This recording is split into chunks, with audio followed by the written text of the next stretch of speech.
Hello, hello. I am so happy to be with you today. I have had a tremendous month sharing with you all in my first month here as a host on Love Bay. Thank you for being so welcoming to me. I appreciate it very much. In our last show for 2024. Oh my gosh, can you believe it? I am Jay Nadia Headley, host of Community Conversations here on your number one Caribbean and Afrobeat music radio. We are so happy to bring more and more talk shows to you, focusing on things that matter to our community, to Black and Afro individuals throughout the diaspora across the world, whether you hail from Africa, the Caribbean, wherever you call your place of birth. As long as your heart feels connected to the motherland, we are here to bring these global conversations down to brass tacks for our community members. Thank you for joining us. And again, thank you for being so welcoming to me as your new hostess. We have so much in stock. I am ready for 2025, y'all. Okay. We have so much in store for you. And of course, we're going to keep it current and making sure that we're always talking about things that are paramount for our community. So let us jump into our first segment. What's going on? Where we talk about things that are happening in our community. And if you want to support what's going on, please send us a message, direct us, comment below, connect with us, go on our website, and let us know that you want to support what's going on. We've been talking about South-South cooperation and triangular cooperation. And if you've missed any of the previous ones, of course, after you like and subscribe to the channel, you can go back and catch all the previous ones. But just as a really quick recap, South-South cooperation is when the global South works together. I don't know if it's coincidental or by design, but if you take a look at an atlas, you would realize that the more economically developed countries tend to be in the global north, and the lesser economically developed countries tend to be in the south. And so when we work together, hailing on our indigenous knowledge, hailing on our connection to the land, hailing on our roots and connection to history, we are able to bring a more flavored and textured approach to development and improving our societies and cultures. And so by celebrating South-South cooperation, we also have this concept of triangular cooperation, where again, we can benefit from some of the access that the North has. So the North will fund South-South cooperation initiatives, creating a triangular cooperation. We would like to think that this is a remedy to the triangular trade, the triangle trade, in post-slavery modern era, that this is a reformat of that triangle. And, because of the funding that the North has, the North usually tends to have stronger access to data, stronger access to technology. And so by leaning on those comparative advantages, we are able to do more in the South.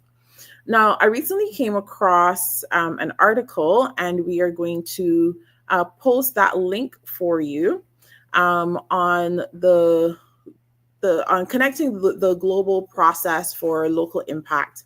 It was the 8th International Conference on a Triangular Cooperation. And there was something in the article that I found that was really, really very interesting to me. So I'll read it for you. Edson Barreto, director of the staff office of the President of the Republic of Angola, said, "Being a newcomer to triangular cooperation, I realize I have been doing it for a long time, and that here we are doing the future." He went on to say, "I see a role for triangular cooperation and its investment dimension in a structural project led by Angola together with the RDC, the Republic Democratic Congo. Is that what it's called? RDC? Is that the French? The Democratic Republic of Congo, right? DRC in English. And Zambia, the development of value chains along the Libido corridor. The point that I wanted to bring out here is this. In the development world, we have a knack for coming up with names for things. We love using acronyms. We love letters, and we love to create this additional language that really just makes our work sound what we think is more impressive. The truth of the matter is this. Development is, at the end of the day, community-based. And many of us are already, as Edson Barreto says, doing the future. We are already engaging in collaborations and high-level cooperation that will advance our communities and advance our societies. We may not be using the big fancy terms. We may not be using this language. It is powerful when we are able to communicate the work that we are doing in a way that it can be understood and received by those who do use this language. But I want us to know how much power we have when we cooperate and when we collaborate. Because when the world is coming together and saying that in order for us to meet these 17 goals, these sustainable development goals, that we need deeper, more meaningful levels of cooperation. Sure, that starts at a governmental level, but it has to be done on the ground with regular people like you and me. And so while we are learning these terminologies that international development specialists, such as myself, tend to use, please let us sink in to the tremendous power that we have to create movement, motion, impact in our own world, in our own communities, in our own circles, and just do the future, right? I love that phrase. I feel like it is so simple and pertinent. The mere fact that he is able to say we've already been doing it for a long time. Of course, we know how to cooperate. It's within our nature. Of course, we know how to make sure that our brother and our sister is doing well as we do well. At 2114, we say, let's do well so we can do good. Let's just do the future today. And as we look at all the different ways that we could be collaborating and cooperating, let's start by thinking, what am I great at? What am I really, really good at? How can I help? How can I deliver? How can I serve? Where can I fill a gap? And then ask ourselves, where are my gaps? Where do I need help? Where do I need to reach out? And today we're going to get a lot more into conversation about having the right mindset to be able to do that. It's not an easy thing. We're asking ourselves to be introspective. Sometimes it's easier to have an instruction that says, follow these 10 steps and your next collaboration will result in you earning millions of dollars. Child, I wish. If I had the blueprints, I'd be sure to share probably for a price. But, many of us, we are here working together within our own communities because we love the people that we meet and see every day. We love the young children who are coming up behind us. We love the elders who have paved the way for us. And so it is our duty, but also privilege and honor to be able to work together in the right spirit, in the right mind frame, in the right mindset to actually extend the positive impact that we can all have together. If we are approaching it from this perspective and less from the perspective of I and me, and more from that Ubuntu place of I am because we are, imagine what we could do. And truth is, we don't even have to imagine it so much. take a minute and just watch how children interact. Children of different heights, abilities, sizes, colors, shapes, backgrounds, languages. Have you ever noticed kids play? They don't even know the other kid's name. We don't even need names to play, right? And when we get ourselves back into our creative mindset, we give ourselves permission to play. We give ourselves permission to learn, to be extremely creative, and to produce new ways of thinking, new ways of being, and friends just doing the future. And to help me go deeper in this conversation, I am so happy to introduce you to my friend, Miss Sophia SoJay Jackson. And I'll tell you a little bit about her as she joins me up here. Sophia Jackson is a multifaceted creative entrepreneur who serves and supports community as an author, speaker, coach, and singer-songwriter. Her diverse passions converge in her work. Which seamlessly connects creativity, financial, and mental wellness towards social progress. I am so happy to welcome up here with me the lovely, the incomparable, oh yay, we can see both of each other, Sophia SoJay Jackson. Hi, Sophia. Hi. How are you? Thank you. Now, Sophia, we are going to be talking about mindset, our soulful mindset, as we look into possibilities for collaboration. Tell us a little bit more about your background and why mental health became important for you to roll into everything else that you offer the community. Well, when you say mental health, what made mental health important? It's being, it's so, it's just who we are, how we move. And I think it became, it was highlighted for me as being important because it's just always there. When I went back to school to become a child and youth care counselor as a mature student, right? So, which just means later than high school. Which means that, I went back and never too late. Never too late, exactly. And made shifts and changes.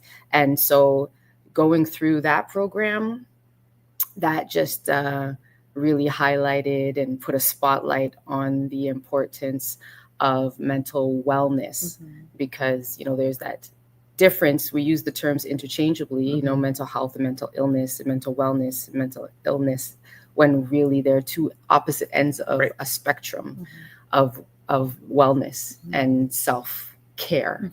And so that's where my journey, or where mental health intersected into my journey and highlighted it for me. And then it just became a passion to continue to speak about it, to highlight it, to bring it forth in the work that I do when I was in spaces like the school board, supporting young people and adults.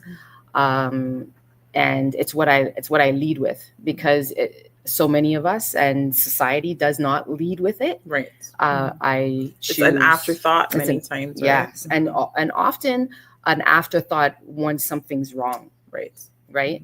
So it's how do we lead with it with intention and to be proactive about our mental health and keeping it on the healthy side of the spectrum. And how do we hold that, maintain that, and therefore the intention is to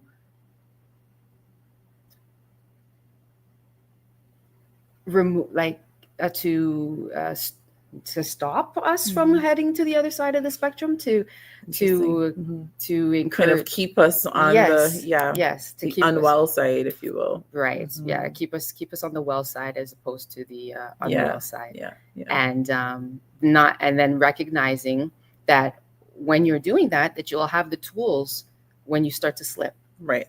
To check in with yourself, Mm-hmm. check in with others, allow others to check in with you. Mm-hmm. And sounds kind of serendipitous, actually. Well, not, or utopian. That's the word. It sounds kind of like a perfect world. But in essence, that's what we strive for. Yeah. No, yeah. But it means like what Barreto was saying, we're already doing the future. Yes, like when we check in with a friend, when we find out how somebody is doing, we are maintaining ours and their mental health support system. And so it comes down to these small things. We want to talk about, the everyday things. You mentioned self-care just now, and self-care has become one of those maybe like fad terminologies. So let's kind of bring it down to what you see self-care to be. Yeah. I see it to be just being kind to yourself, especially working in the field that I'm in social work, social services, community. A lot of individuals in that space take care of others before they take care of themselves. True. And that they just putting others first. And we know that there's nothing wrong with that, except for when you're in a deficit as the provider, as the giver, as the support. And that idea that if you're not good, that it's more challenging to show up for others. Mm-hmm. And then so with that understanding that self-care is, or caring for others, is rooted in caring for yourself, especially for those individuals who have a hard time kind of, they feel like it's selfish, or that, it's not God-fearing, that, you must put others first, that service is the shortest trip to salvation, all of those things. And absolutely, I agree with those things as well. But if you're not okay, then you can't give, or that it will come to an abrupt halt. Right. And then who are you serving at the end of the day? At the end of the day. Yeah. And you're so right, because in development, in the nonprofit space, in care industries, so education, healthcare, in all these different spaces, it is always the focus on the external. And even in business, we're beginning to talk so much more about the need to focus on, what does the client need, right? Mm-hmm. As opposed to, I guess, a more individualistic and selfish approach to business.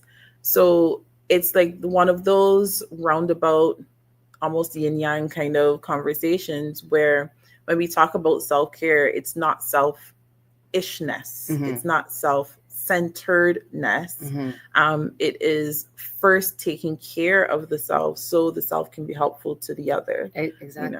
Yeah, girl. Listen, every time we get together, it's a space of healing, and you guys just get to join in to what we do all the time. Mm-hmm. So now, before we can do that and effectively pour out, we talked before about being able to kind of find ourselves in the middle of it. How do we ground ourselves? How do we center ourselves without becoming self-centered?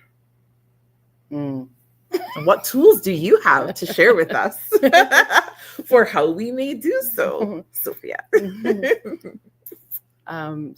Tools. Mm-hmm. Me, I'm besides creating the coloring books, so I'm a coloring book author, affirmation coloring books for all ages, that are centered in mindfulness and the power of words and affirmations. And then the imagery is representative of community. And so there's utilizing those books, coloring in them, reading the affirmations, so the actual books themselves, but then all of the things that make the book powerful could be utilized in concert, but then also separately too, right? So the power of words and affirmations, programming your brain. We know that there's power in reciting things to yourself, speaking kindly to yourself, what you consume content wise, that you train the algorithms to feed you positive stuff. There's, and don't worry, the negative will seep in. Right? It finds its way. It finds its way in. So, but that's what the tools are for. That's the tools to ensure, to shift your focus. Is like, we have the negative and the positive, the yin and the yang, the evil and the good. Like, they're in a duality. So we don't need to focus on the negative, because we're so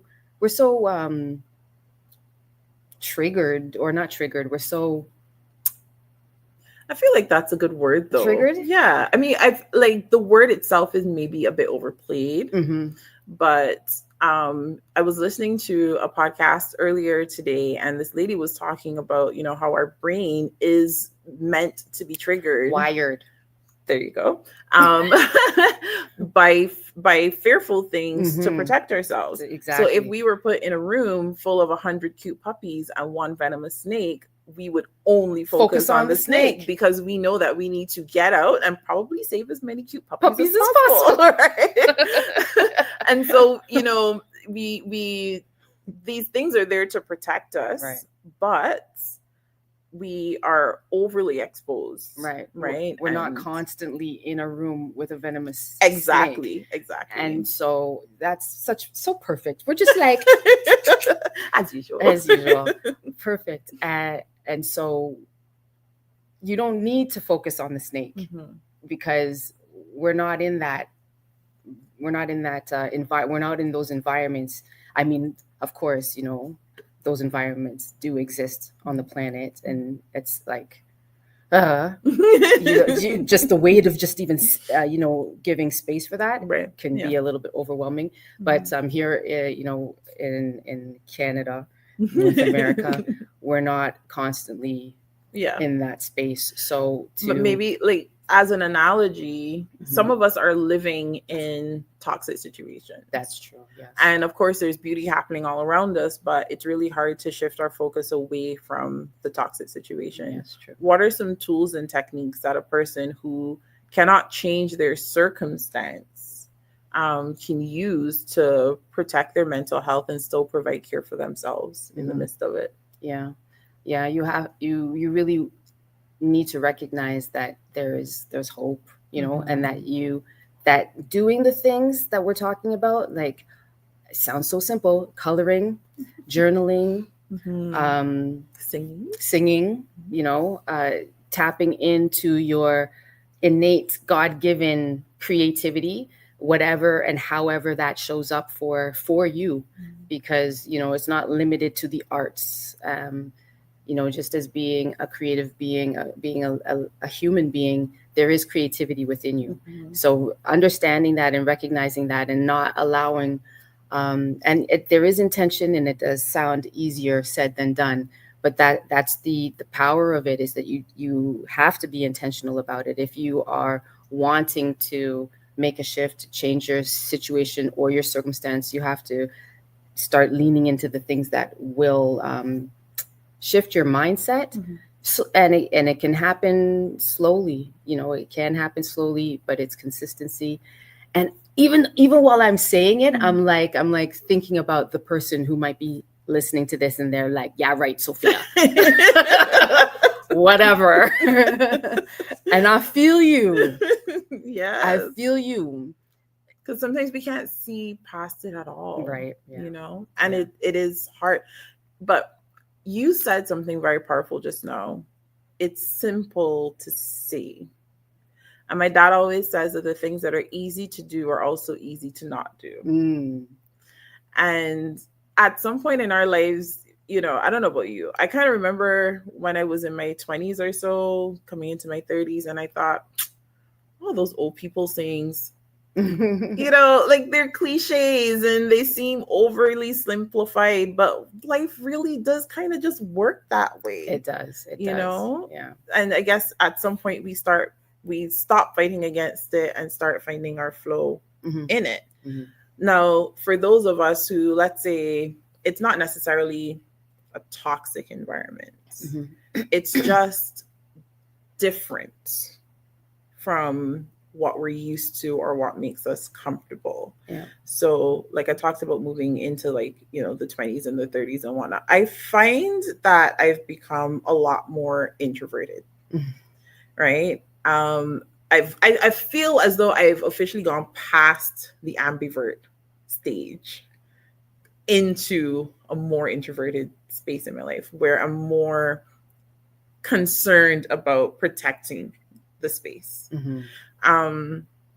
And so when I think back about a lot of the business advice that I would have gotten, so we're talking about how do we collaborate? How do we collaborate with our nonprofits? How do we collaborate with our businesses? A lot of that advice was really extroverted advice. And it was great for me at that age. I was like, yeah, let's go and climb the mountain and see you at the top and all of this type of aggression. And I heard it called recently toxic fuel, like the need to prove a point, the need to get back at somebody who told you that you couldn't, and how powerful this toxic fuel is, but it kind of gets you to a point and then not any further. Yeah. Let's talk to the introverts. Let's talk to the people who have a clear idea. They know that they want to do something that's helpful, impactful, and powerful, but all the advice just seems snake instead of puppy. It's terrifying. Public speaking, reaching out, picking up the phone, cold calling, direct messaging random strangers. Yeah. Let's talk to the introverts. How do we get ourselves into the right mindset before trying to establish a collaboration in our organizations? I think it's focusing on the goal, like the intention. And I use the word intention so much as like move with intent, speak with intention, and follow through on your intention, like whatever it is that it puts you in a mindset to do something. Like, you want to make an impact, you believe you have a product or a book, that you need to write and get out there. That why do you want to do that? It's getting the why behind the why, and then leading with that. So I have created these coloring books, and then often as creatives we don't think about what comes after the creation. Right. We're just like, I'm feeling all of these things and I gotta get it out, and then you're left with it. And yourself. You're like, oh wait, I gotta sell it. Now what am I gonna do with it? Yeah. And so you think about that you have a gift, you've created a gift, you've poured yourself into this thing, object, business, whatever it is, and that you're doing the world a disservice by not sharing it because it wasn't intended just for you. Right. Almost takes us back to just being on the playground, right? And your parents are telling you, oh, share. And then we get to a point where we start to protect over share, because you just said it, we pour ourselves into these elements that we've created, and so then the act of sharing creates this space of vulnerability that's very uncomfortable. When we are able to identify the goal, we're able to understand the why behind the why. And we're at that point where we have to take the first step. But the fear is real. How do you push past? Do you push past? Do you lean in? What do you do with that? You've made it this far. What do you do with that fear? I feel it's both. You push past and lean in. I think it just depends on whichever one makes you feel more comfortable, pushing past and leaning in. I think they're both the same. They're the same, but the thought of because that's what courage is, right? Is recognizing that this is going to be scary, that it's going to be hard, but doing it anyways. Anyway, yeah. Right. Yeah. And if doing it anyways in the with if that's overwhelming, Mm-hmm. then maybe you're not ready yet. And maybe it's just time to wait. It's time to, wait, Mm-hmm. continue creating. Mm-hmm. Because I know for myself, and you might be able to resonate with this, there comes a point when you are creating, and if you're creating for self, there comes a point where you're just like, I need more. I need somebody to see it. I need someone else's, not so much input, but what are they going to get from it? What do you see when I present this, whatever it is that I've created? So there, and I'm kind of surprised that I just said that, honestly, that maybe but I'm not giving an excuse. It's just that if it's so overwhelming that you cannot move forward and you cannot get yourself to a point where you can push past or lean in, then, there's that saying that sometimes the best thing to do is to just be and rest. Just be. And to just be.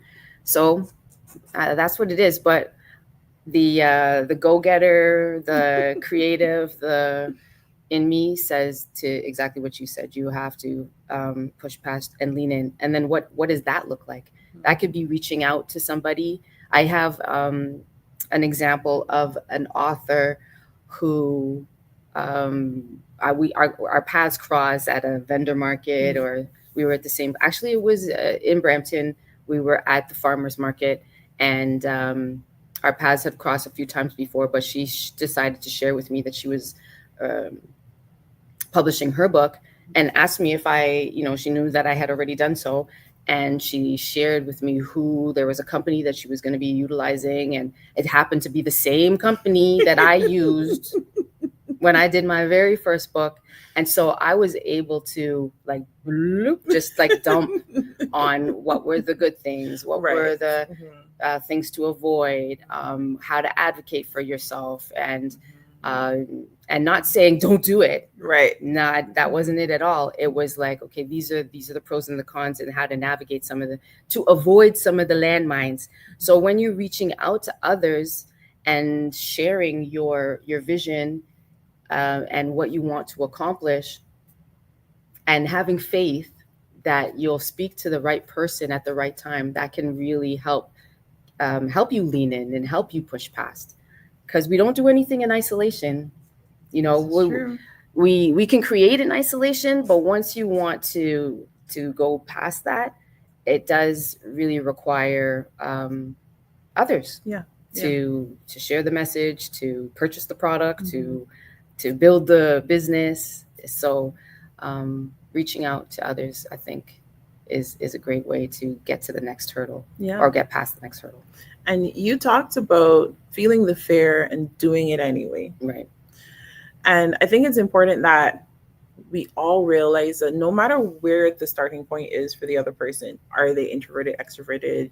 Do they have money already? Are they now putting things together? Did you already produce your book? Do you now have an idea?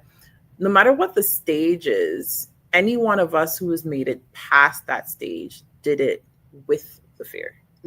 Yeah, absolutely. And sometimes we look at people and we go, oh, well, how did you just manage to reach out to them? And I think it's really important for us as entrepreneurs, as leaders, as visionaries, to be able to share the truth and say, well, it wasn't necessarily the easiest thing. Because some people say, oh, I just did that. And I just did that. And then you're like, but how? Why? When? You have all the questions. Yeah. And sometimes they're the things that come naturally to us. So if you're creative in one space, but not in another space, my older daughter is a marvel. I don't know when we'll reach the bound of her talent, but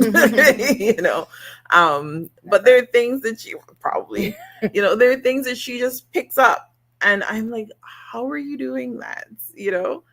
And so there's some people who just have this effervescent overflow of talent. Mm-hmm. And then there are those of us who maybe our talent is learning, right? Maybe we can figure it out. Maybe we can learn how to do it. But the mere fact is we all have to do it with some measure of fear. Yeah. And none of us is immune to that fear unless we're immune to a whole bunch of other emotions, which is generally not safe and not our definition of wellness. Yes. Right. And so as we talk about our mental health and our mental wellness in the process of collaborating, understand that the presence of fear isn't necessarily an indicator to run away. No, yeah, absolutely. But it is definitely an indicator that you're about to do something new. And great. And great. Yes. And that it's okay for the fear to be present.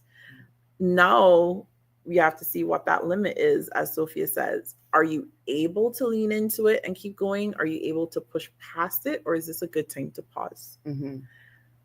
The silence in the pause.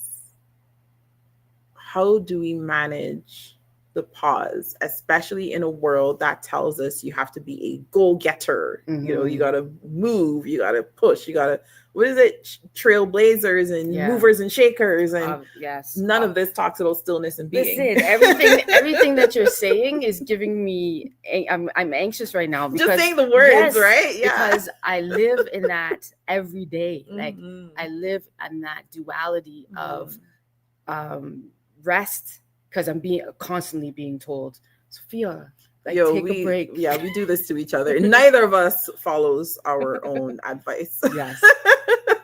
But we remind each other.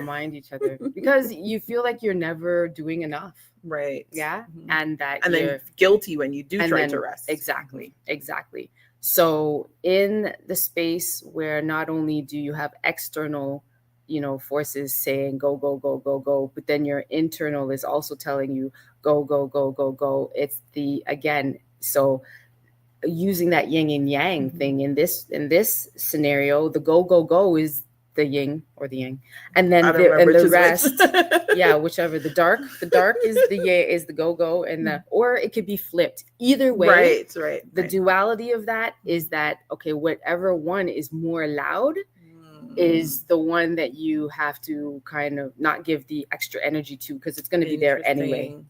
It's going to raise its head anyway. So you actually have to put more effort onto the rest. Got it. Okay. So if go is what's screaming at me, it's an invitation to pause. And if I'm lethargic and I feel like I can't move, it's an invitation to make a move. Exactly. Because we can stop the show, y'all. Yeah, that's it. That's all you need. We've solved it all. World peace done. It's just that idea of whatever is more prevalent, whatever is kind of on autopilot. Whatever's on autopilot. That goes back to your talking about intention. Yes. Yeah. Interesting. So if we're moving with intention, we can lean into the flow. But if we are on autopilot and we're neither resting with intention nor moving with intention, we need to awaken that intention. How could the coloring book help us with that? How could we awaken that intention so that we can stay connected to our own gut feeling and that internal guidance that you're talking about throughout the collaboration? So we've identified the goal. We know the why behind the why. We move past the fear. We decided to reach out. We are ready to go. We are in it now. How do we stay connected to our gut in the midst of the collaboration? Gratitude. And this again sounds cliche. I'm telling you, but it's so true. Because profound. So yeah, gratitude. And then how do you practice gratitude? How do you show gratitude? I've been doing it through a journal. I'm really bad at journaling. I am bad at it too. I was actually gifted a gratitude journal. I also do it through coloring, in the books, but tapping into that thing that fires you up a little bit, or that gives you calm. For me, it's all things words related, like writing a poem, writing a song, doing some writing some affirmations that are going to be for, the next coloring book, or maybe they're not, just to write them, get your thoughts out of your head onto something, and using different pencil crayons, and it's just a way to kind of manage the pause, manage the so it doesn't become one of those autopilot lethargic situations. Actually, yo, I'm gonna have to rewatch this video. We are learning here, guys. We are figuring it out as we go. But that is so true and powerful what you're talking about, because first of all, let me just say, I am a word person, but my best place of calm, and I'm not weird, I've found out that there are other people like me. So this is going to sound weird. Yeah. Is a 500 to 1,000 piece puzzle. Okay. Yeah. Thank you. Okay. I get that. Yes. And, some music, and usually my daughter and I, we puzzle for 4 or 5 days. It is a mild addiction. I am literally incapable of doing anything else for that space of time. But I find for a person like me who's mathematically minded, I need a problem to solve. I need something to chew on. And so having a puzzle helps me to centralize and make the problem tangible, so that my mind is now not trying to figure out several problems at once, which is my usual state of rest. Right? And so when you talk about finding that thing that fires you up, as we get older, relationships, interpersonal relationships, romantic, professional relationships, parents, children, all of these different relationships, they take from us. And sometimes we have lost the memory of the happy version of us, Yeah. And it's this rediscovery of, wait, what was that thing again? Which usually brings you back to your childhood. This is true. Really, which is why all of the books are, for your inner child, right? Is how do we stay in our childlike state, not childish, right? Childlike state, because children seem to have it figured out, and then we teach them how to be, how to fit, and how to not feel like they're not enough. Because when they just, like as you were mentioning earlier in the segment, they just play, and so I really believe as adults we need to connect back into how to play, and to do that through all of the things that we've just mentioned. It can be in a creative way, it could be through coloring, through music, through whatever, skipping, I don't know, it could be math, it could be problems, it could be things like that. But that self-care piece, again, I would like to add something to that, is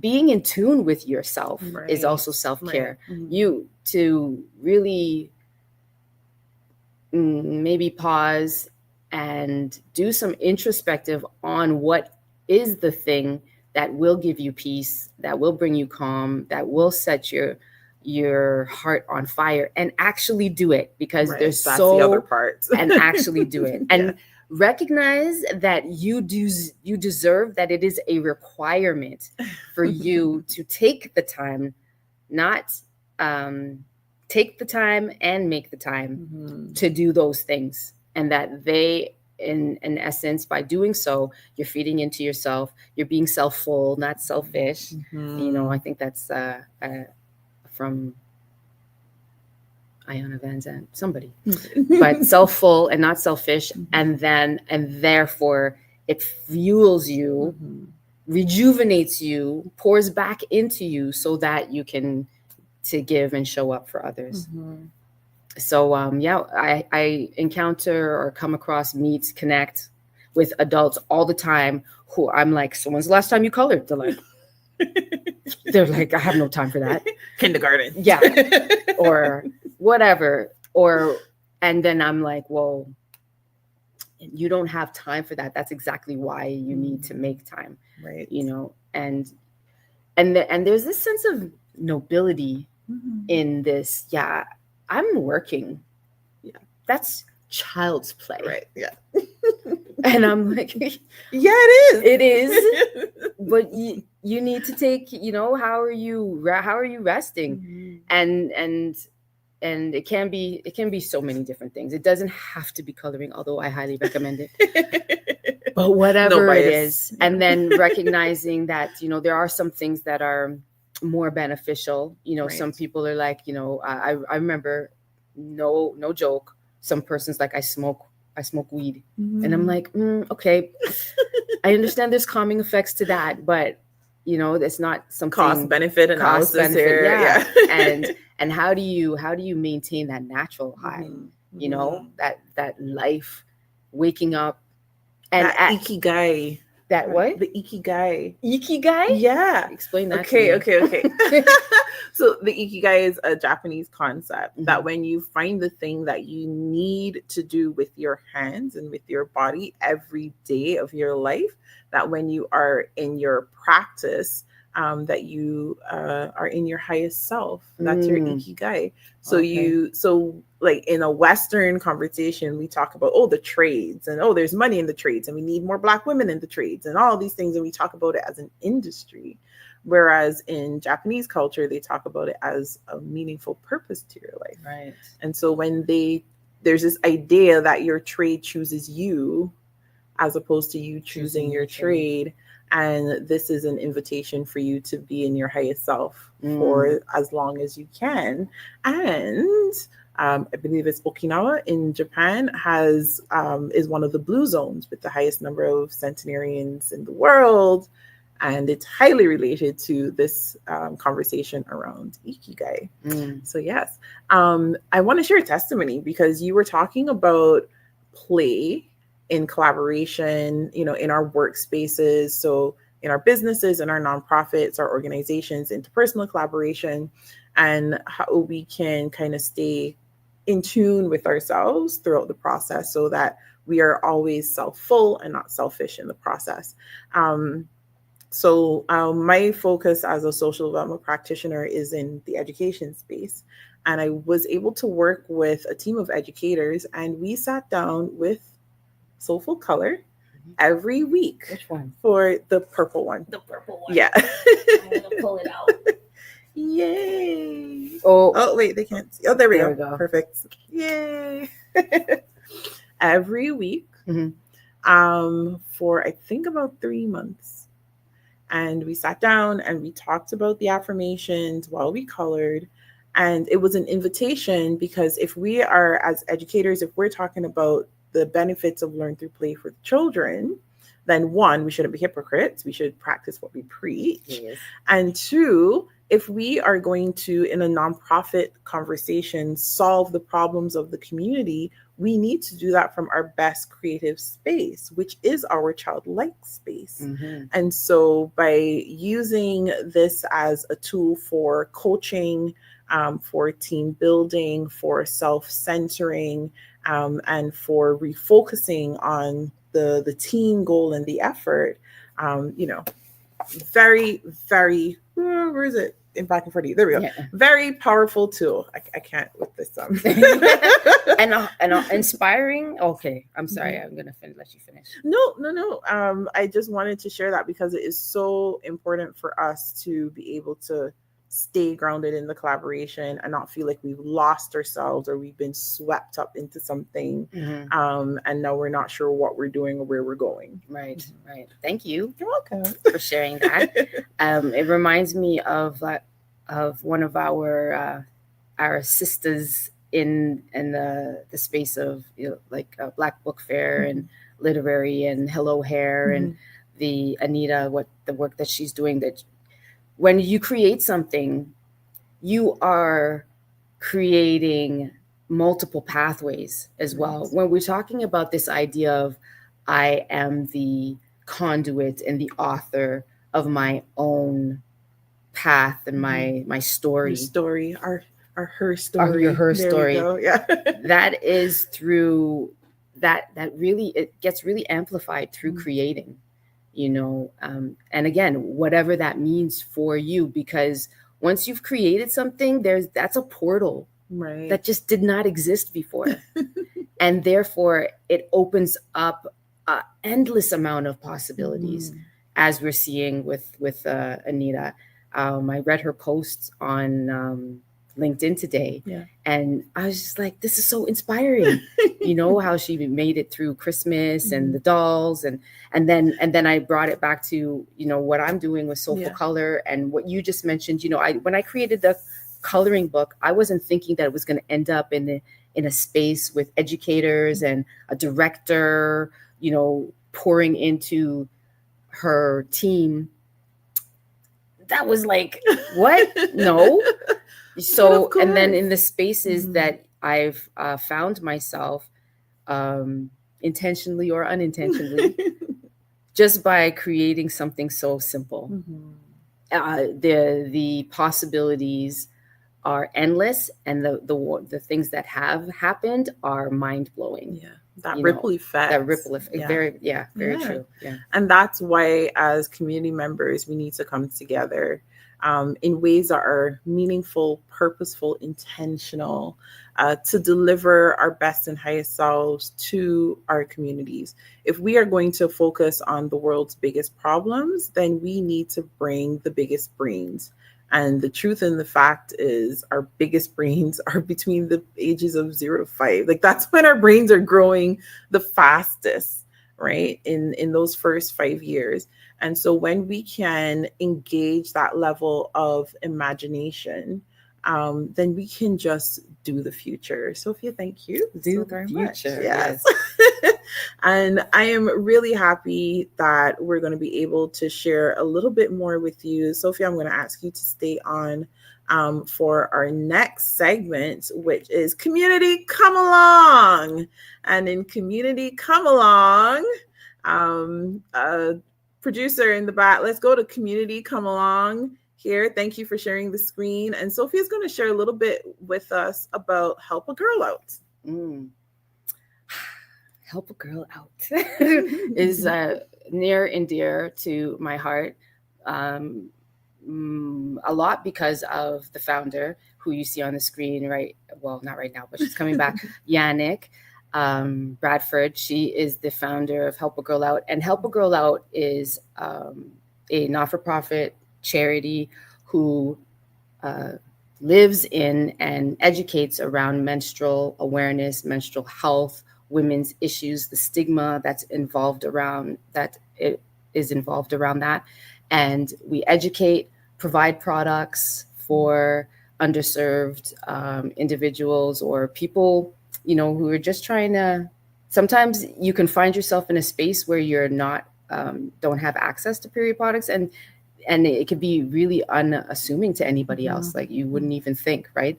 But having access, education, and eliminating the stigma around menstrual awareness and menstrual equity. Yeah. I think, you were able to educate me a bit recently because we wanted to collect donations. And I was saying, well, for individuals who are unhoused between homes, my understanding was that tampons were always going to be a better option because you could pack them in your pocket. They're easy to, if you have to use like an outdoor restroom or something, it's easier to maneuver with.